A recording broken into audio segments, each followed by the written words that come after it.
ঢাকায় বাড়ছে শীতের তীব্রতা। গভীর রাতে কনকনে ঠান্ডায় বিপর্যস্ত হয়ে পড়ছেন ছিন্নমূল মানুষ।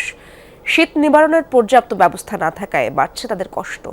ভাসমান মানুষদের জন্য প্রতিটি রাত যেন এক দীর্ঘ লড়াই। গরম কাপড়ের অভাব আর তীব্র ঠান্ডা বাতাসে বাড়ছে শীতকালীন রোগের প্রকোপ।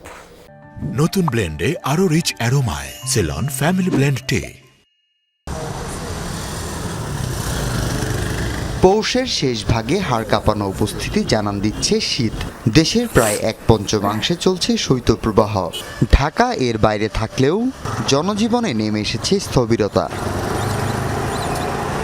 সবচেয়ে কষ্টে ছিন্নমূল ও নিম্ন আয়ের মানুষ।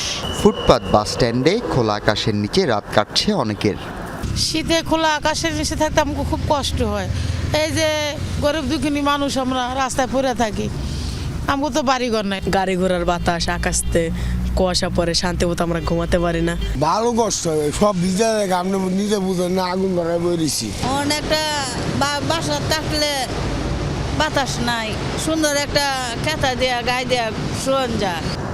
পর্যাপ্ত শীত বস্ত্রের অভাবে শিশু ও বয়স্করা আছেন ঠান্ডাজনিত নানা রোগে আক্রান্ত হওয়ার ঝুঁকিতে।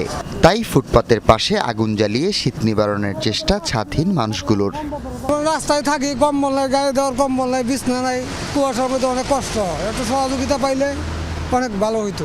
আমরা গরিব মানুষ, সাঙ্গর তো কষ্ট নইলে আমরা এই জায়গায় বইতাই, দুই একটা কম্বলের নেই তো আমরা বয়ে থাই। কোমর বাইতে আছি না, কিছু না, একদিন একটা জামা দিয়েছে, নিয়ে থাকতে কষ্ট, খাইতে কষ্ট, হইতে কষ্ট, সব দিক দিয়ে কষ্ট। আবহাওয়া অধিদপ্তর জানিয়েছে আগামী কয়েকদিন ঢাকায় শীতের অনুভূতি প্রায় একই রকম থাকতে পারে। এরপরই আছে শৈত্যপ্রবাহের শঙ্কা। পৌষের হিমেল বাতাস বলে দিচ্ছে ঢাকার শীত এবার কতটা কঠিন।